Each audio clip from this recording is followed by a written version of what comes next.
Well, thanks for having me. This is a unique pleasure. So I was telling the organizers before the talk, I think that they're doing a wonderful service to the profession, and thank you for allowing me to be part of it. Um, this is really early joint work with Manish Jha and Hongyi Liu, both PhD students at Washington University in St. Louis, and I encourage you all to look at them when they go on the market pretty soon. Um, so to make this, I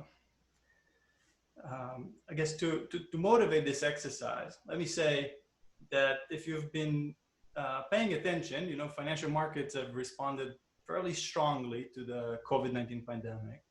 But as of yesterday, the stock market is basically back to early this year's valuation. But bank stocks are down about 35%. So if you think about the old financial crisis, the one in 2008, well, financial intermediaries bore most of the blame for that one and the subsequent recession. But my question to you guys, to everybody in the audience, is whether you think that the financial sector will be perceived more as a hero or more as a villain after the COVID-19 pandemic, you know, in the aftermath of this one. And I've asked Ryan to share a poll with everyone. So I'm really interested in what you think about this.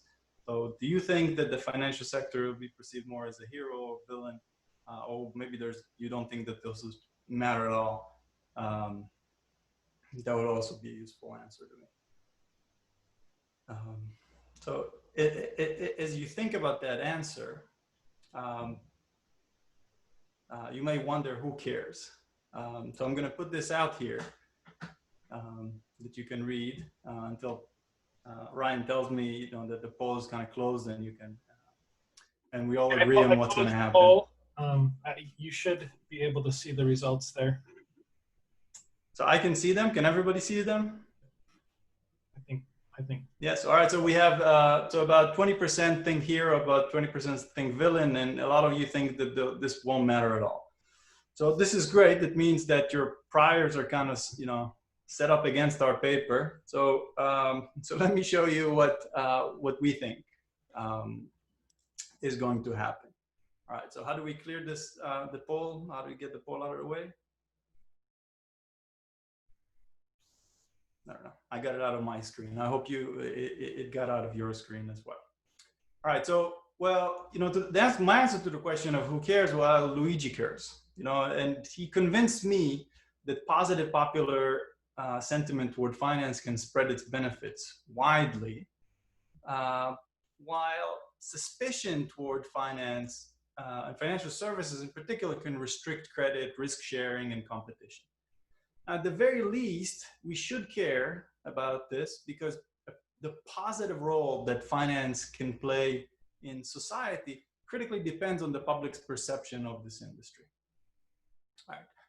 Now, there's some survey evidence that speaks to this question, and it has shown, for example, that trust in bankers fell sharply following the financial crisis. That's probably not very surprising, but interesting.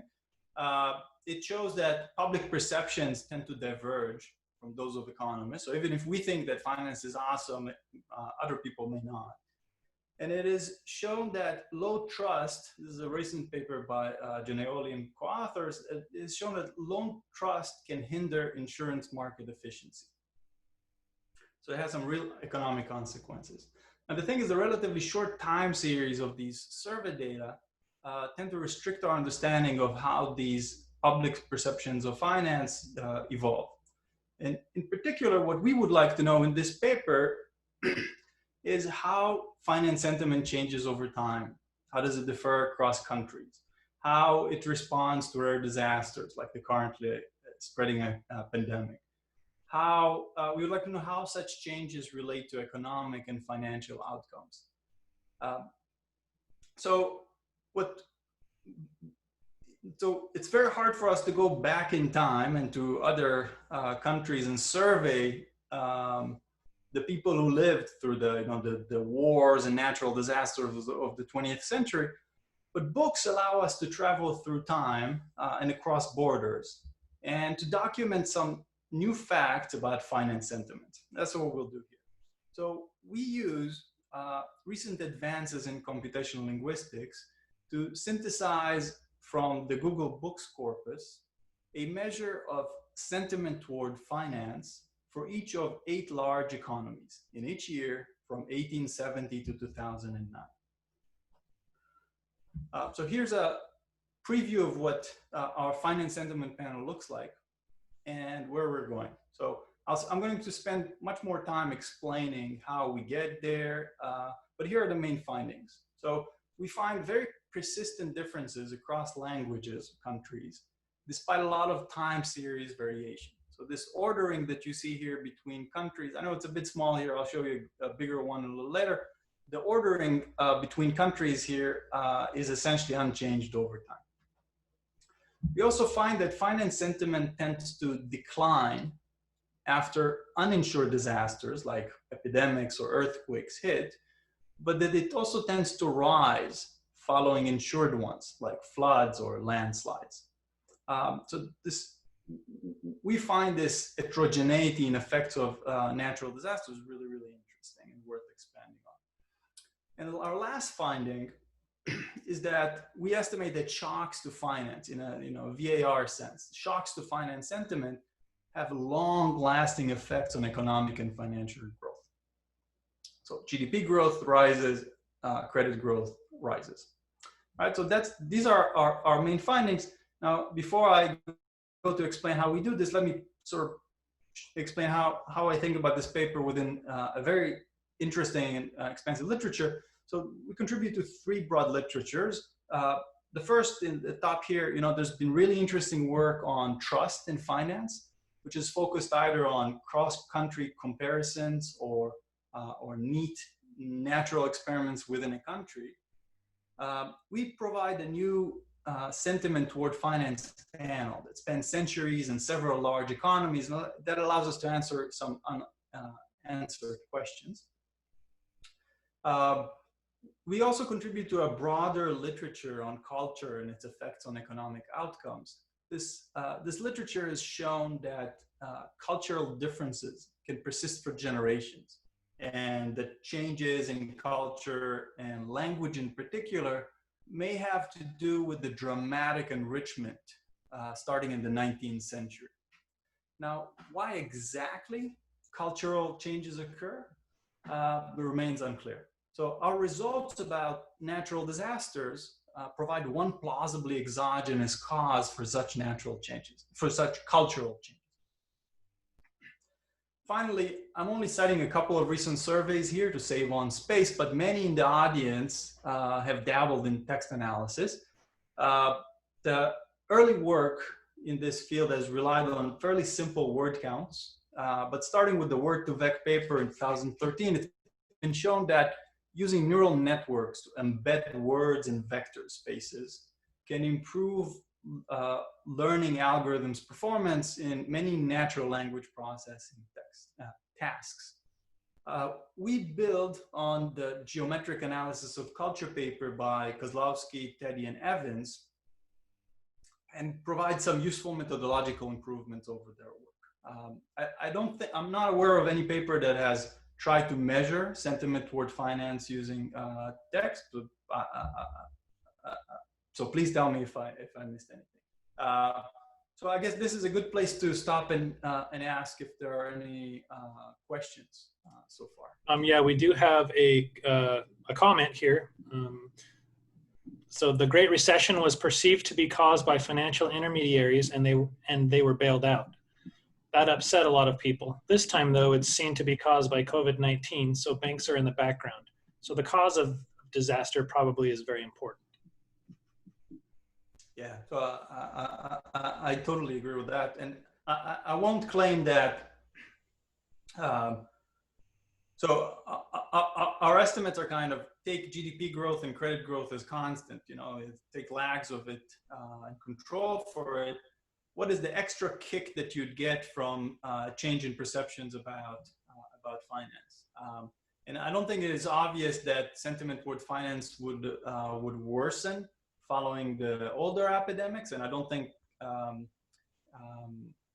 but we do find it, and it's a pretty strong result. So I do think that there is something about the manifestation of these risks that leads somehow to finance sentiment changes.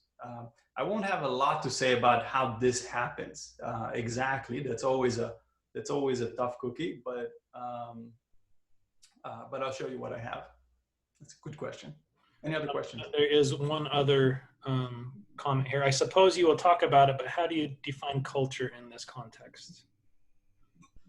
I'm going to try and steer away from that one. There are several definitions in the literature, and we're going to post a paper today or tomorrow. So there are some people have thought a lot about this question. Started with Putnam a long time ago, but I'm not going to just measure broadly defined culture. I'm going to try and measure sentiment toward finance. So I'm going to focus just on that in this paper.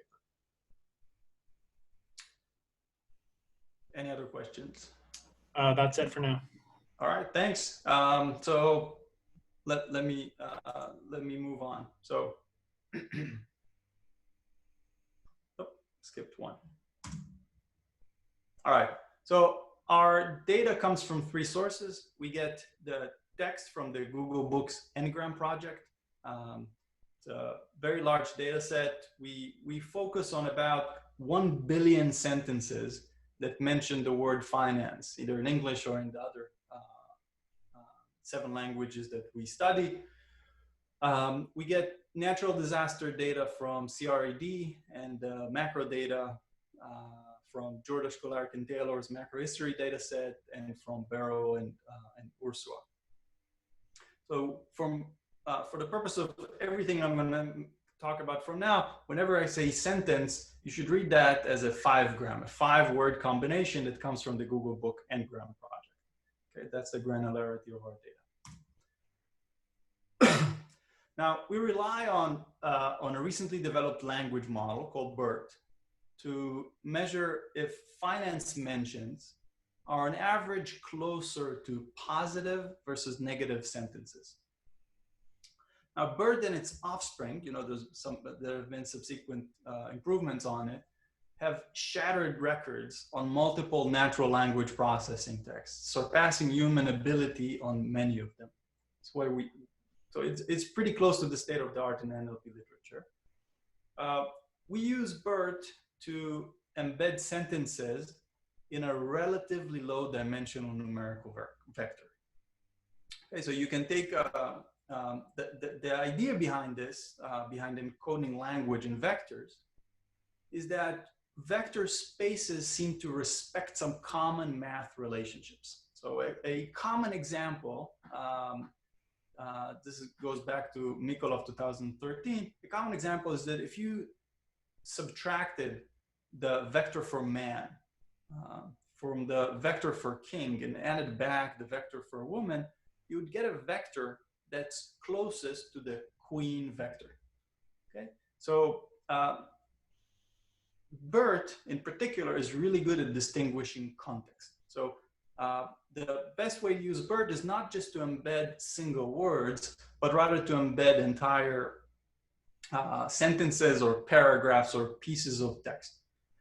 So what we're going to do in our paper is a very simple idea. What we're going to do is we're going to take sentences like this one here, for example, correcting corruption or financial malpractice, and ask whether we can capture somehow in a numerical form the fact that it is closer to finance damages society than to finance benefit society. Right, so these 2 sentences, finance damages society and damages that are kind of polar opposites, we're going to try and ask whether many sentences are closer to one side or the other. So here's a conceptual diagram of what we do. So we use 5 positive and 5 negative opposite sentences to define the positivity dimension. Okay, so that's shown here by the orange finance sentiment line. Now, we pick these 10 sentences and translate them to all the languages. But here I'm going to stick to English for a little while because I can actually understand what I read. And so we first use these sentences to define the positive minus negative sentiment direction. And then in a second step, we take all of the other sentences that mention the word finance and project them, or take the dot product of those other sentence embeddings onto the finance sentiment dimension. Okay, so so you can see here, this, for example, is the projection of the sentence "financial sector supports economic development" on the space of positive minus negative sentiment, and and the length of this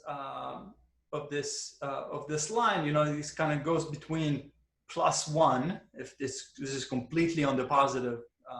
If it is perfectly positive, it can go to 0 if the sentiment is neutral, and it can go to -1 if this is perfectly negative. Now, the projections of normalized vectors are given by the cosine of the relative angle. Hence, the jargon for this operation is cosine similarity. Okay, so you can think of what we're doing is we're measuring the angle, the cosine, of the angle between the vector that represents each sentence on the space of positive minus negative sentiment. This gives us, again, a measure of sentiment for every sentence that is either 1 if it's positive, 0 if neutral, or -1 if negative. All right, so we're going to repeat this for every language I in every year T, and aggregate all of this into a measure of finance sentiment that is the mean cosine similarity across mentions. Asaf, there are a couple of questions I think might be good to take at this point. All right, let's do it. So one of them, so I guess that one was just asked, these 10 sentences that you gave in your example, are those the actual benchmark? Well, they are, except that I had some dots there. So let me. Okay. The question is about whether these are the actual sentences that we use in English. So, okay, so the question is how, if you changed those sentences, how would your results change? So we're taking an average of 5 sentences. If you change them considerably, we will find different results. If you skipped one of them, I'm guessing it's not going to matter much. But this is important. We are defining the dimension in which we are interested in. Okay. Another question. I'm not sure how to interpret the word finance in a tangible way. Have you tried using banks or loans? We have not, but that's a good idea. So using individual financial intermediaries is probably a good idea. Okay. Yeah, we have not. Another question, how are the finance sentiment measures related to more general sentiment measures such as consumer confidence? Does your paper try to differentiate them? That's a really interesting question. So so I know how to get consumer confidence for the US. Is there an equivalent measure that goes internationally? Yeah, if anybody can answer that. Yeah, if you have that, please, I would love a link or a reference. That would be really interesting to look at. There's a question. I'm not totally sure. I understand this question. Is this are you using fine-tuning BERT or further pre-training it? Yeah, I was trying to steer away from that question because it's kind of very technical and specific.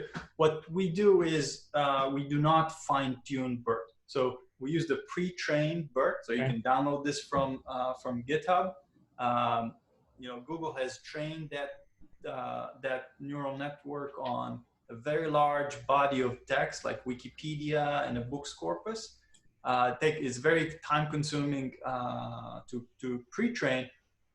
That's actually one of the, I would say, methodological improvements that we have over what's out there already in using such transfer learning. Taking these existing language models and then applying them to our problem. I'll have a little bit more to say about this, but I guess the short answer to your question is we do not pre-train. Okay, there's or fine tune. The second part is about the limit of the length of the vector, I guess, or the dimensions of 512. Is that a problem? Okay, so let me separate two things. So there's a lot. There are very knowledgeable people in the audience. So the length of the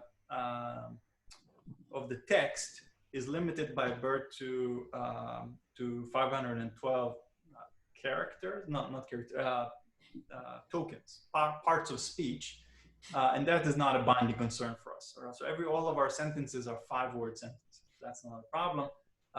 There's a different question: is how large is the dimensionality of the embeddings? Once we take a sentence and embed it in a vector, how large is that dimension? And that's something just under 800. Okay. So sounds like a lot, right? So if you're used to working with economic data sets, if I tell you I have 800 dimensional object, you'd say, well, it's very, very large. Well, relative to the complexity of text, that's a considerable reduction in dimensionality. One question I have is are there differences across these languages in terms of syntax, such that this 5 gram, the 5 gram structure you're using is going to matter? Like in one language, maybe, words modifying financial might be closer to, it might be within 1 or 2 grams or more than 5. Yeah. I guess more generally. Yes, that's true. Like if I think about German, you can squeeze a whole lot of, like you can squeeze probably a book within 5 words in German. So it is possible that we get a little bit more context. Now, what I would say is that the BERT model that we use, is trained on German text, but this trimming, the trimming could be different. So yes, that's so. BERT is trained on all of these languages. Yes. Okay. Yes. We've got a couple more questions here. Whose sentiment is this exercise measuring if it's relied on published books? Yeah, no, it's a very good question. So I have a slide about this in a little bit, but let me just take that. Now I think that it's a very legitimate question. We're trying to measure this kind of broadly defined popular sentiment toward finance, but you may complain that I don't know, most people didn't read in some of these countries 100 years ago. So it is true that we are capturing, especially early on in the sample, more of you can call them the literary elite. But I think that this literary elite still are very interesting, and they command a fairly large share of wealth, power, and influence over everybody's opinion. So, but you're absolutely right. This is what we are measuring. Is that it? That's it for now. Yeah. All right. Great question. All right. So these are, again, the sentences that define for us the positive minus negative dimension. This is what it looks like when we try and classify other sentences. Okay, so I'm only showing you the 10 most positive and the 10 most negative sentences for US English here. And what we find is, so the phrases here on the left, for example, financial support for the science is a very, very positive context for the word financial.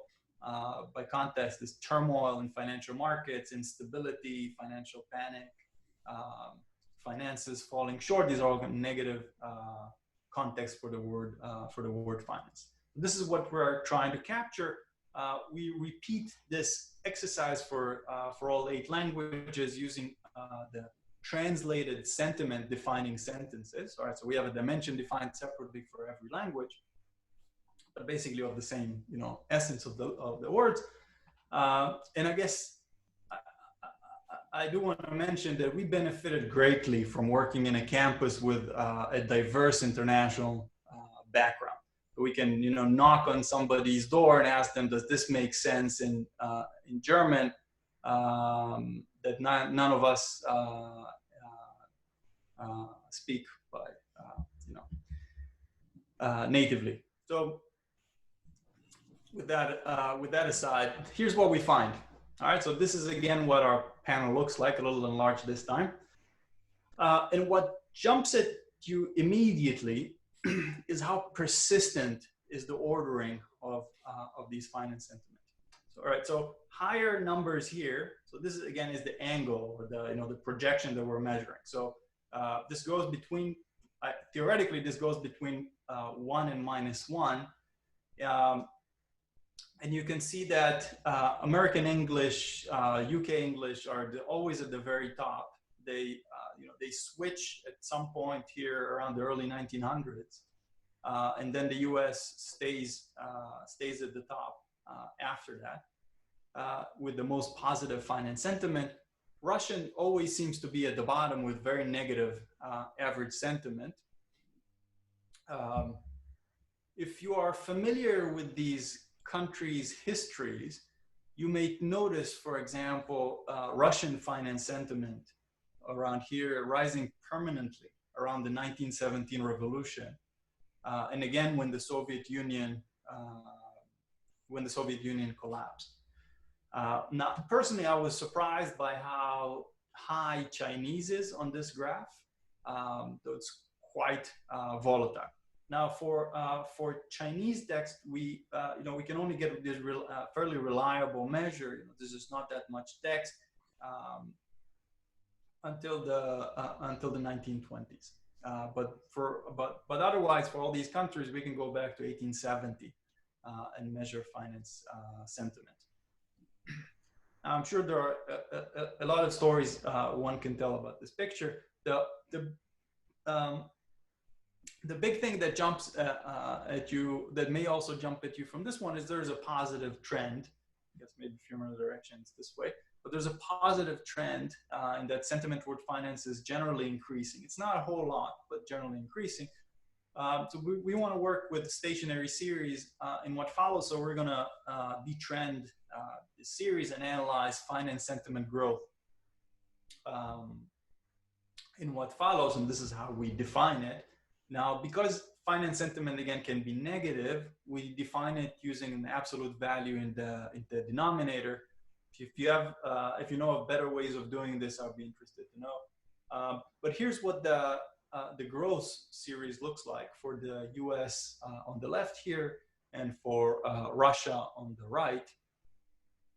Now, something that's we're already kind of working our way toward getting to these severe natural disasters. But what I wanted to notice here is that these shocks tend to oscillate. All right, so once you get a positive shock to finance sentiment in 1 year, it tends to mostly revert in the next period, and then kind of oscillate until it settles on the new normal. All right, so I'm going to show you this much more formally later with local projections, but it's kind of already, you can already kind of see it from this picture. The shaded region in this figure are financial crises as defined by George Kolaric and Taylor. We have those defined for some countries, but not for China and Russia. Which is why there's no shaded region on the right. All right, now, as I mentioned, there are some common concerns, some very legitimate, that you may have about our approach. I want to be upfront about them. So we already talked about the first one, about this, the fact that this may be capturing the literary elite more than the average citizen. I think that's worth keeping in mind. There's another concern you may have, which is that languages and countries are really not the same, right? So the fortunate aspect to the text data that we have is these are fairly large. These languages tend to be spoken in fairly large geographical areas that are concentrated around a particular country. So but you should keep in mind that whenever I say country, we're measuring this through the language and and matching them. This does require a modest leap of faith, but we expect this to introduce more error into our measurement toward the end of the sample rather than early in the sample. Finally, you may worry that languages have changed over time. So I've been getting this comment from many papers that I've written, and it is always true and it is always correct. And it is true that for us to gain these computational advantages of our method and lower sampling variance, we need to assume that the meaning of language stays constant. Okay, it doesn't say that the way people use the language is constant. It's just the meaning of the words stays constant over time. Now, I've looked at this issue in a previous paper with Alan Moreira, and we showed that the English language changes over a similar period, but it doesn't change as much as you would think. So it doesn't change enough for it to really affect the ability of machine learning to predict volatility, for example. To the extent that we can generalize from that, I don't expect it to matter much here, but this is an assumption that you need to swallow to believe our estimates. All right. So perhaps this is a good, yeah, excellent place to stop. Yeah, a bunch of questions and comments. So going back to that last question that you answered a few slides back. And so the question was about differences across languages in terms of the 5 gram. It could be, a suggestion was to look at translations into other languages as a placebo test. So I'm not sure what you mean by that. example, So we are looking at translations. Oh, so you do have translations?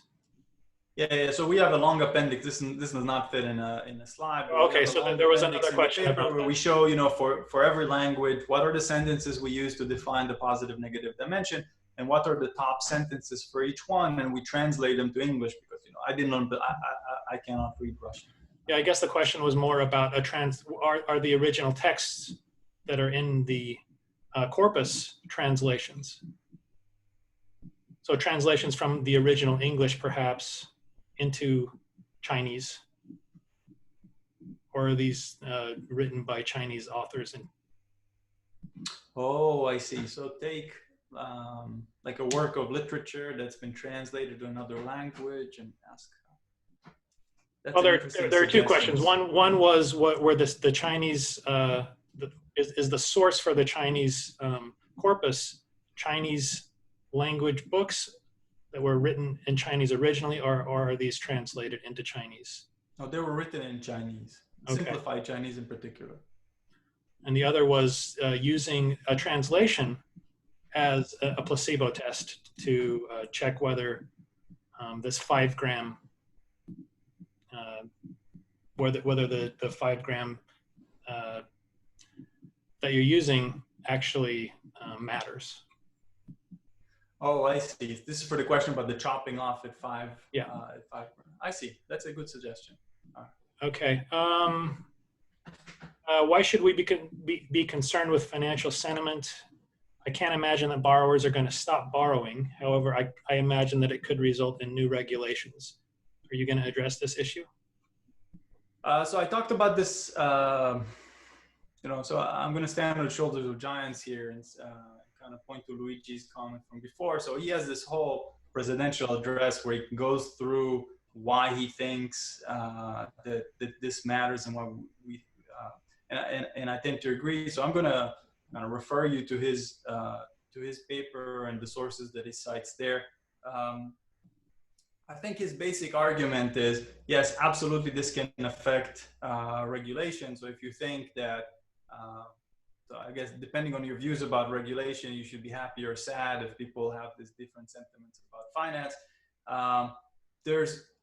But there's other work that shows that this actually matters for economic theory. So in particular, that the Gineoli, the Lopez Schleifer paper that they just presented a week ago, that shows that when people don't trust insurers, then kind of premia go up, take up of insurance goes down.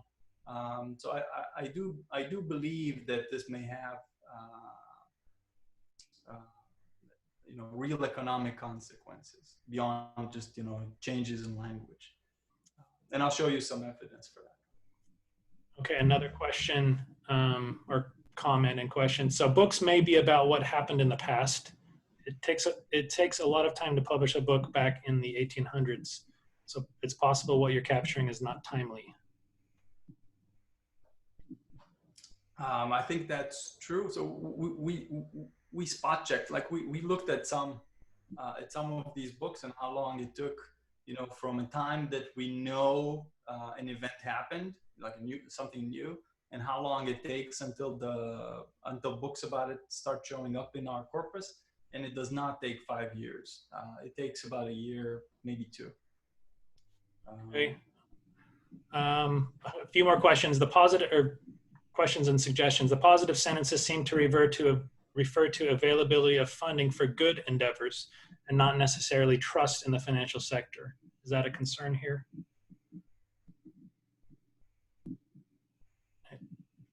Oh, it took me a second to understand this. So you're correct that some of this is about kind of the authors thanking their financial benefactors. But again, these are not the only sentences that we use. These are just the most positive sentences that appear in our ranking. This is not where all the variation is going to come from. We have, like I said, about 1 billion sentences that mention the word finance all across these languages. For the those time series plots, do you have standard errors? I think for either this one or the other. Yeah, it's a good question. I need to think about how to generate standard errors for these, but we do not. 2 more. Well, questions keep coming in here. Have you also looked at the effects of finance scandals on the finance sentiment growth? We have not, but Noah Stockman is in the audience, and he has. So some people. So there's a very interesting paper in RFS about what happens to communities that were kind of more exposed to the Bernie Madoff scandal, and so they document this and explain. So there's already evidence for that. I don't want to go there. Okay, 2 more suggestions, and then I think you can move on. So one, the use of simplified Chinese should begin after 1949, but not early 1920. Why is that? I'm not sure. Okay. So so if maybe they can tell us later in the chat. Then yeah, and from the log. Finally, I think it's more realistic to check the finance terms in law, which changed by regulations. You can check how authors respond to specific finance terms in their book. I don't think I got that question. Something about the law? Perhaps in books dealing with the law. Oh, I see.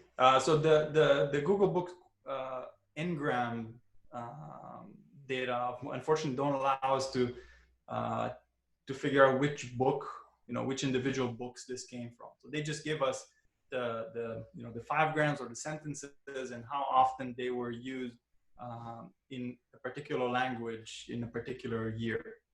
That's basically the granularity of the data that we have. But I would agree, I think it's very interesting to understand how this works across different mediums.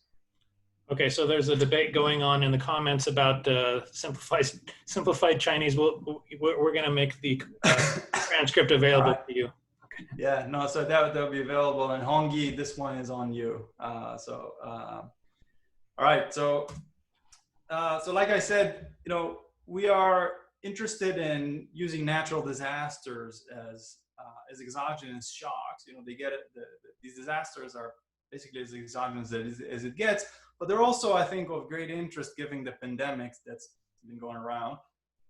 So we want to understand how natural disasters affect finance sentiment.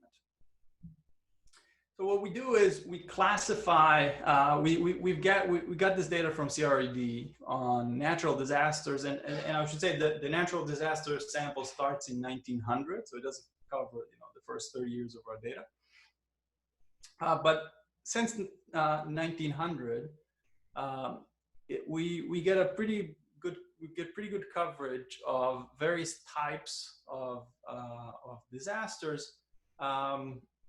They also classify them into kind of these broader groups, but I'm not going to show you anything that has to do with that today. So you can see the total number of disasters in the third column here. There are a lot of things that people call disasters, and while some of them may be these individually suffering them is catastrophic, if we used all of those disasters, we would have basically a disaster in every country and every year. So what we do, we follow Baker et al., and we classify disasters as severe if they kill a certain number of people. So we classify this disaster as severe if it kills at least 20 people per million population. All right, so to give you a sense of how large that is, so 9/11 would not classify here as a severe disaster, but the COVID-19 pandemic in the U.S. is currently, we're not done, but currently at 400 per million population. So definitely would satisfy that criterion. Now, we also have some data on these disasters as to how much damage they cause. We have this data better towards the end of our sample. And for some of these disasters, we also know the fraction of which was insured. Okay, so so kind of reading this literature more broadly, I can tell you epidemics, droughts, earthquakes, volcanoes are largely uninsured. So they are either explicitly excluded from insurance contracts, or people just don't take up these forms of insurance, maybe because they're too expensive or not. But I will show you some evidence that these types of disasters are somewhat different in the response of finance sentiment to them. All right, this is I think a better visualization, if you will, of the distribution of disasters over our sample. You can see that a lot of these disasters afflicted China, which is at the top. I hope you can see the labels. We labeled some of the major events you would look to expect. The previous worldwide pandemic, the 1918 flu pandemic, is here in yellow. And it kind of gives you a sense of why some of these disasters are not really insured. I think it's possible that if you have a systematic source of risk like a pandemic, then there are not that many risk-sharing opportunities.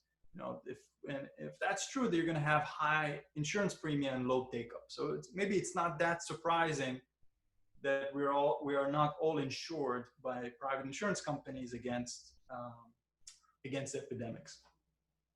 All right. So this is what it looks like over time. Again, these are only the disasters we classify as severe, and we're going to use them as explanatory variables for variation in finance sentiment growth.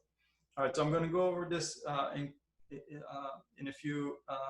in some detail. So what we do here, what I'm showing you here, are regressions of finance sentiment growth in a particular country in next year. That's on the left-hand side. And the first column is showing you a very simple regression of, a dummy that turns on if there was any natural disaster, severe natural disaster, in the previous year. And what you can see is that finance sentiment growth is lower by just under 1 percentage point in the following year. Right? So the average natural disaster lowers finance sentiment growth. Now, we tried this with wars. We don't get that effect for wars.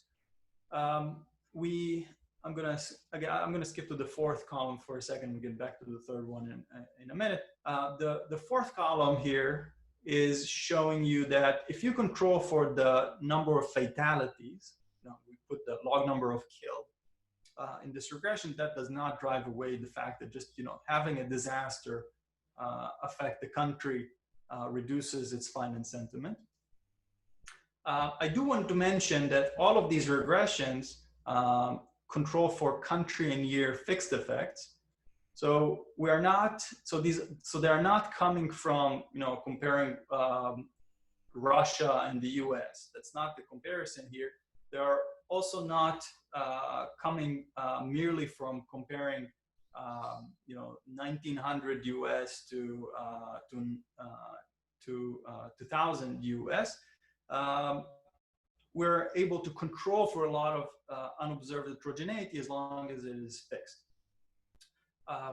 The fifth column is showing us that if we break this down by disaster types, there's quite a lot of heterogeneity across these types. And in particular, droughts have a positive effect. Earthquakes, epidemics have very negative effects. Floods and landslides have these positive effects. And all of these effects are kind of large and much larger than these natural disaster effect that is basically the average of the other ones.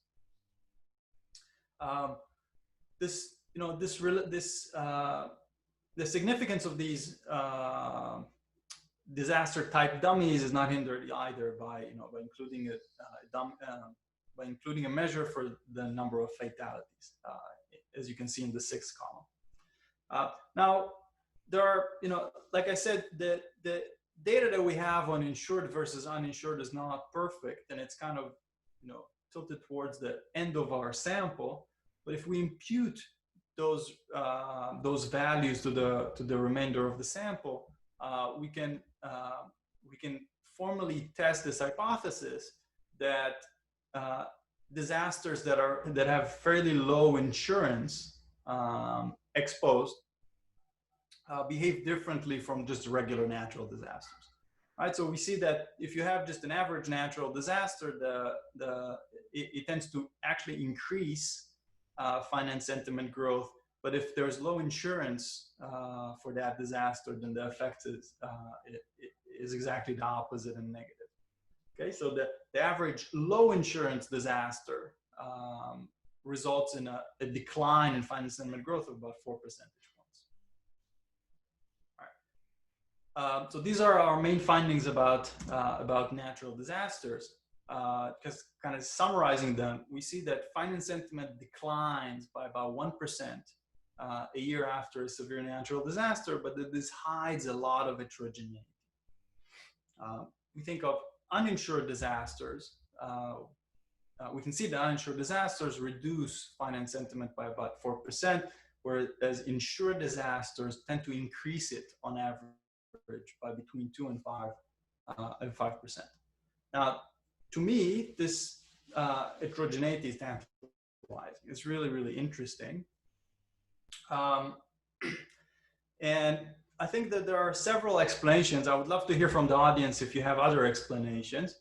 But one potential explanations for this, which I like to refer to as bankers, we love them ex ante but hate them ex post, is that finance does more than just provide insurance. It's true that it facilitates risk sharing through insurance, securitization, derivatives, but finance also is also used to make sure that people behave well exposed. So financial contracts, intermediaries are really designed to prevent ex post renegotiations in many settings. And I think that it's possible that when an insured disaster hits, the economic costs are shared broadly across households and generations. But when you have a disaster like the current epidemic, then that's from what I'm reading, is mostly uninsured. The damage can be concentrated in parts of the population, probably the weakest parts of the population. There's already evidence to that. It can destroy fragile businesses, and there's evidence to that already.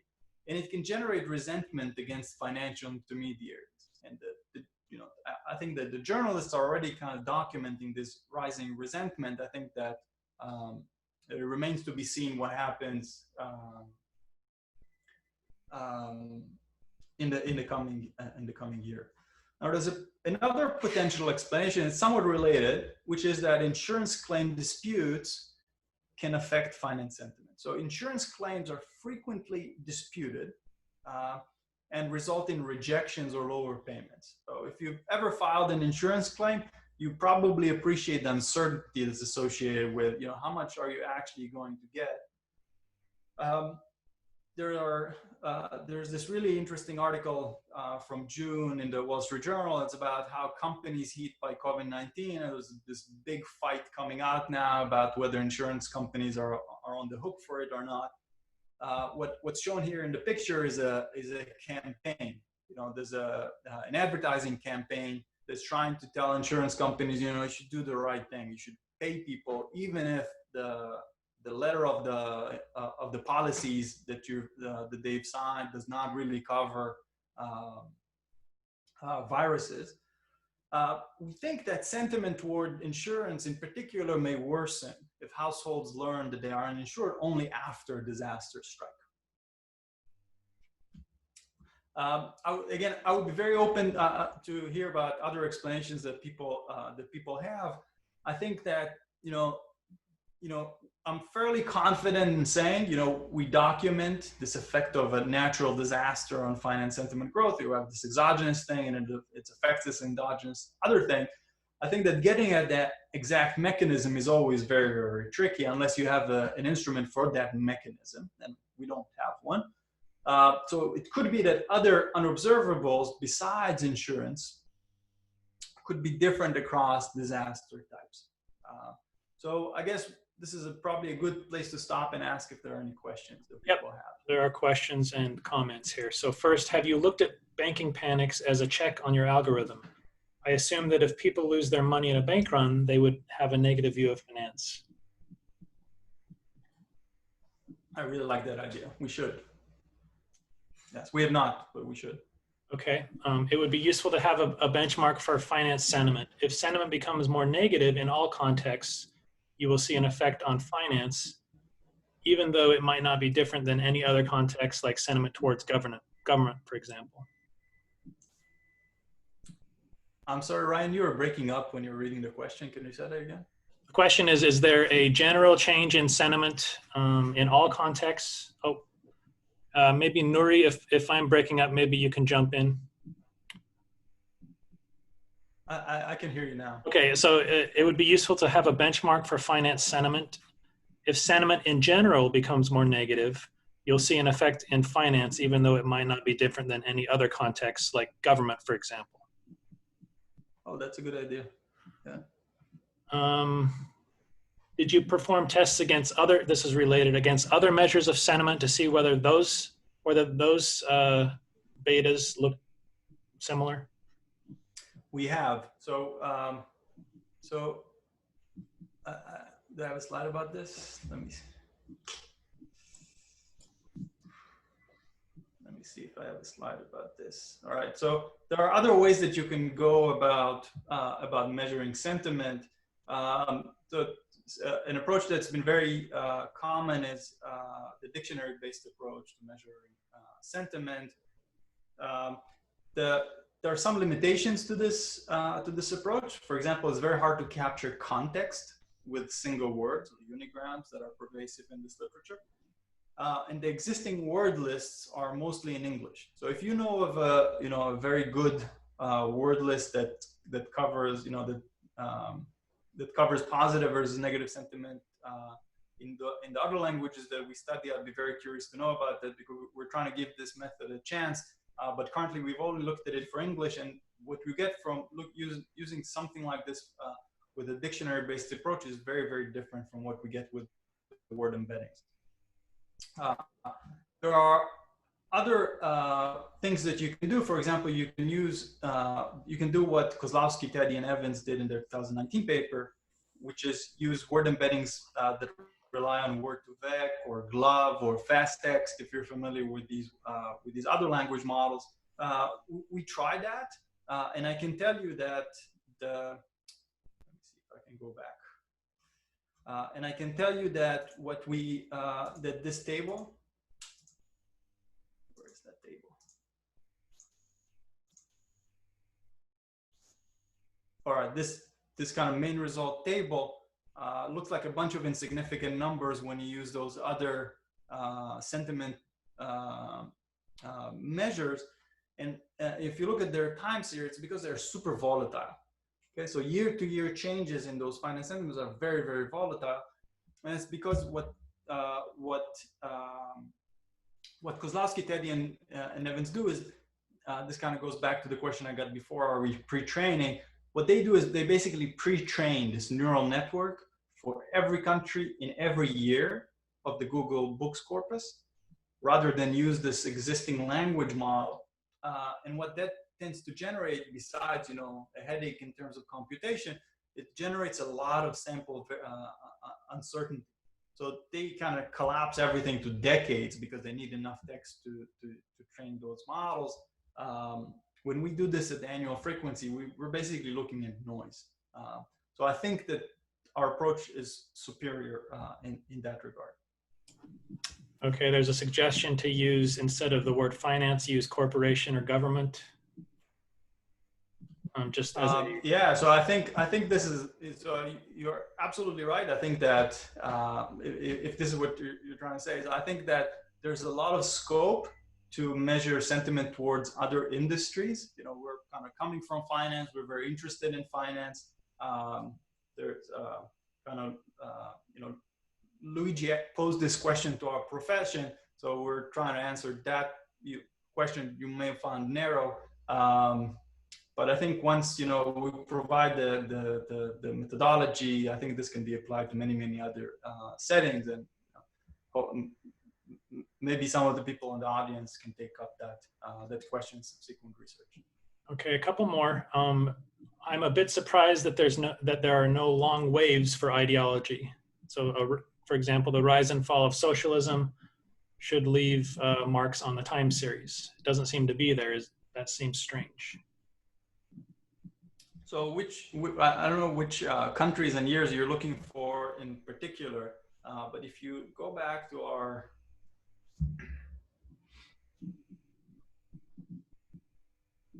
time series, the Bolshevik Revolution in Russia, I think, is 1917, and there's a very clear kind of change. Now the question is kind of what was the counterfactual, what was going on there before, and I think that before that you had the Tsar. So relative to that point, Russian sentiment toward finance improved, but I guess I don't know. So if there are clear events where if there's a clear point in time in a country where you'd expect to see the rise of socialism, I'd be interested to see that. But if you think that the socialism kind of has been losing to capitalism, on average over time, then that shows up in this figure in the sense that there's a positive trend toward finance. We also see, there was a sharp event in Russia in the 1990s with the collapse of the Soviet Union, and we do see a permanent increase in finance sentiment growth. But again, these changes are very, these cultural differences are very persistent, which is, what we're documenting here. Okay, so there are some suggestions in the comments on dates and countries that you'll be able to look at, I guess, afterwards. Yeah, that'd be awesome. A couple more comments here, and then I think you can move on. So one, what's the economic meaning of finance sentiment declining by 1%? It would be illuminating to link this to quantities such as future expectations of growth for the finance sector or desired portfolio allocation. A simple theoretical framework that links finance sentiment to tangible quantities seems useful. I'm totally with you. So that's the next section. So we have this Okay. section called economic growth. So I'm going there. Okay. Let me see. One question I have. So Noah Stoffman and I actually used the Ngrams corpus several years ago for a different question related to sentiment, and we found a big difference in fiction versus nonfiction. Okay, so we found the results were very different there. I don't know if that's something that you've thought about. I was actually not aware that you can separate this into fiction and nonfiction. So I'm very interested to know how you do that. So okay. So thanks for that reference. Okay, so we've got about 11 or 12 minutes. All right, so let me move on to kind of the question that you might have at this point. Does all this matter, right? So I've shown you this finance sentiment measure, and I've shown you sort of what shapes it, or at least one thing that shapes it, which is natural disasters. But I think a very legitimate question is, does it matter? So I think that before the old financial crisis, it is old, so I know some of you think that it just happened, but it's been more than 10 years. Before the financial crisis, many economists thought of finance as this veil. All that matters is really the real economy, and finance is kind of there in the background. And if so, does it really matter if people perceive the veil as white or red? Does it matter how people feel about finance sentiment? So I think to try and answer this question, we adopt the tools of macroeconomics and estimate impulse responses for GDP in all countries and for credit growth in the subset of countries where we have it, using local projections, as in Jorda's work from 2005. So he showed that this is somewhat superior to VARs, but the intuition from VARs is exactly what you should have when we do this. So we're going to ask the question: what are the long-term consequences of a shock to finance sentiment if you control for lags of GDP, credit, and sentiment growth, and for country fixed effects? Okay, so suppose you have a positive shock to finance sentiment. What does that mean for other real variables? And here's what we find. So what I'm plotting here, I'm going to show you several of these, but what I'm showing you here are impulse responses of GDP growth on the left and of finance sentiment itself on the right, both to a unit shock in finance sentiment growth. All right, so the plot on the left shows that an increase in finance sentiment growth is followed by a higher future GDP growth. Okay, that's the effect here on the left. It's strongest, from a statistical point and from an economic magnitude point, about 4 to 5 years after the shock hits. So it does seem to have this real effect in terms of economic growth. That's a picture on the left. Picture of the right, on the right, is showing something else that's interesting and that surprised us, which is that, and I kind of alluded to this earlier, it shows that when positive finance sentiment shocks hit today, it's about 1 unit, then next year there's a decline in finance sentiment of about 0.5%, or 0.5 percentage point. So it increases this year, it's going to go down next year, increase the following year. So there's this oscillation pattern, and I can tell stories about this. I really don't know where this happens, but there are, this would be consistent with something like fatigue by the book publishers. So like you have something that happens, and then everybody rushes to write books about how finance is terrible. And it takes about a year for people to start being contrarian and start publishing books about, well, actually finance is not that bad. So that would be consistent with this oscillating pattern that's shown on the right. This is a very robust result, and it just jumps at you from the data. You can already kind of see it from the growth pictures that I showed you earlier. The next couple of slides are showing you, well, what happens when you have a GDP growth shock to both endogenous variables. And the picture on the left is showing kind of what you would expect, that there's a positive shock to GDP. Well, GDP increases and it kind of gradually dissipates. But what's also interesting is that when you have a contemporaneous positive shock to GDP, finance sentiment growth actually declines. Okay, so there are stories you can tell about this, but I don't know. Like you can tell stories about that that hating finance is kind of a prerogative of the rich and well-to-do. But I don't know. That's what we have here. I would love to hear your thoughts about this. For a subset of countries, okay, so you may complain here that we're looking at an effect on GDP, but it could be that everything that's going on here is coming from credit growth. And I think that's fairly plausible, that, you know, when you have this change to finance sentiment growth, then really what's going on is people change their use of credit, and that actually matters for GDP growth, where and not so much the finance sentiment. And I think, you know, I'm open to that idea. We try to test this idea in a subset of countries. So if we exclude China and Russia, we have a subset of countries for which we have credit growth measures from Jordash, Kolarek, and Taylor. Excuse me. And so what you see here on the right, I'll start here with the picture on the right. A one-unit finance sentiment shock tends to increase credit growth in about the same horizons, 4 to 5 year horizon. The picture on the left shows that even after you control for credit growth, the direct effect of a finance sentiment shock is still positive after 4 to 5 years, although the effect, if you look at the magnitude here, is about half as large. Okay, so some of this is probably going on through credit growth, but some of it is just directly affecting GDP growth. And again, the picture in the middle is just that oscillating pattern.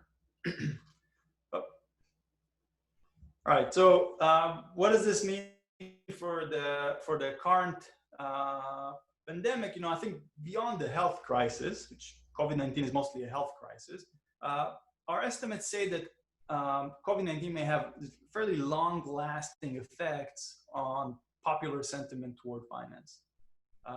If this one is like previous severe epidemics, then all else equal, our estimates imply that we should expect a 4 percentage point decline in finance sentiment growth within a year, and that, you know, holding everything else constant. So we already know the GDP is contracting, the economy is contracting as we speak.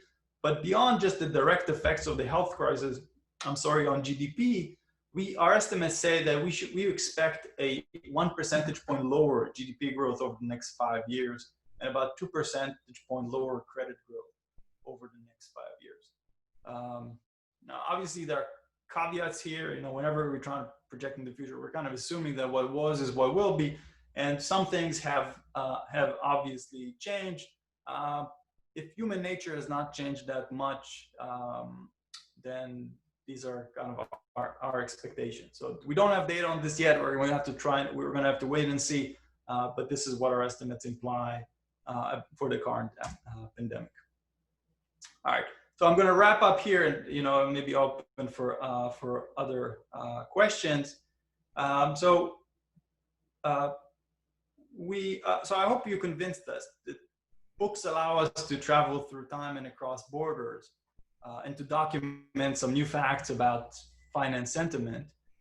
We find these three main findings. One is that there are persistent differences across languages, countries, and a lot of time series variation in sentiment toward the financial sector.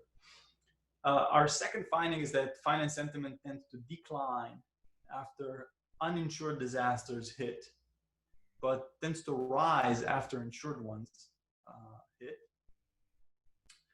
And our third finding is that there are long-lasting effects on economic and financial growth of these shocks to finance sentiment growth. Kind of more broadly, I think word embeddings are fantastic. They're relatively underutilized in economics and finance, but they show a lot of promise. And I don't know, I'll be very curious to hear what you guys have done with word embeddings and see where this literature evolves later on. All right, that's all I have. If there are any questions, I'm very happy to answer. Okay, there are two questions. First, in terms of the impulse response functions, are those orthogonalized? Are the shocks orthogonalized? Well, they're orthogonalized to the lags that we put in those regressions. Is that what you're asking? I think so. I think it has to do with whether these are generalized or orthogonalized. So maybe the question is about the error matrix and whether we're assuming that the error matrix for the three shocks is orthogonal. So this is like, there's no magic here, right? So you would need to make the same ordering assumptions that you would need to make when you run a VAR or structural VAR. So you should take this evidence with the same grain of salt that you look at any VAR-based impulse responses. Again, I think they're answering this very fine-tuned question: is what do we expect of a finance sentiment growth shock after controlling for lags of the endogenous variables and for country fixed effects? Okay, there are 2 points about causality. One, I think that both directions of causality could work, economic growth on sentiment and vice versa. And second, the word effects implies a causal relationship, but I don't think you can make this claim. Do you have any thoughts on how to find causal relationship? So I've kind of structured this, these slides, and in kind of decreasing order of confidence in my, in my ability to make strong statements. So I think we're measuring finance sentiment pretty well.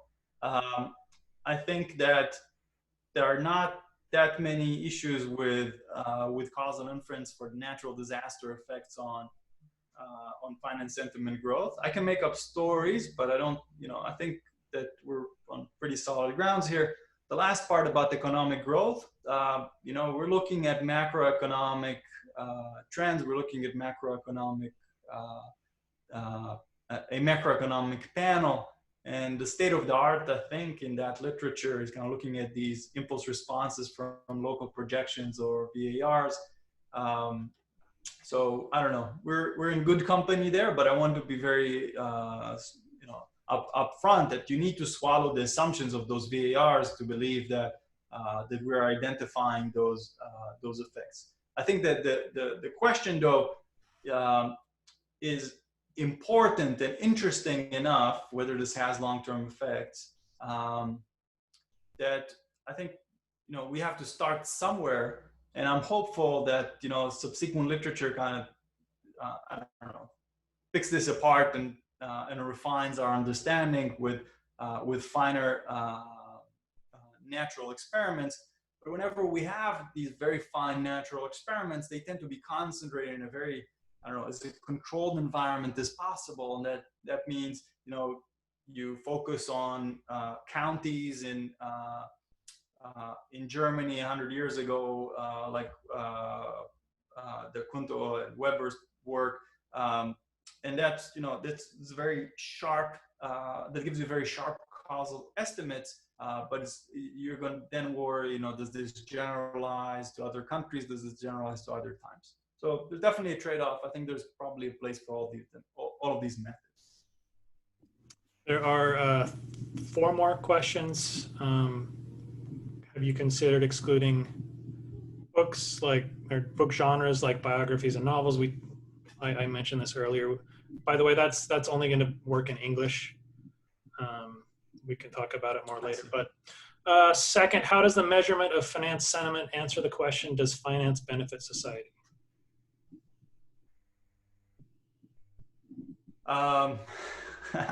That's a good question. I think that we put this in the title because we're answering Luigi's presidential address, does finance benefit society? But I think we're pretty clear from the beginning that what we're doing is we're trying to measure how people perceive the benefits of finance and how people perceive the benefits that that finance may have in society. This is not about kind of take away finance to see how the economy does. But that's not what we do. Okay. Do you have observations where general sentiment is moving differently from financial sentiment? If so, that might help strengthen your claims. Yeah, so we got this question before. I think that's a good idea. I need to think about how to define a comparable measure of sentiment, because again, we're looking just at sentences that include the word finance to try to understand its context. Maybe what you would call general sentiment is about kind of eliminating that filter. That I need to think about this, but I think that's a good suggestion. Okay, there's one last question. Is there a chance that survival or survivorship bias in the books that you use may create issues for appropriate identification? It's likely that positive finance books from history are less likely to survive in countries with a currently negative view on finance. I think that's absolutely right. So, I mean, if you look at these countries, they were fairly large economies to begin with in the beginning of our sample. What tended to happen to them is not that the countries disappeared or that the language disappeared, but rather that the balance of power within these countries changed drastically with either revolutions that make this happen quickly, or with slow social processes that make this change kind of slow.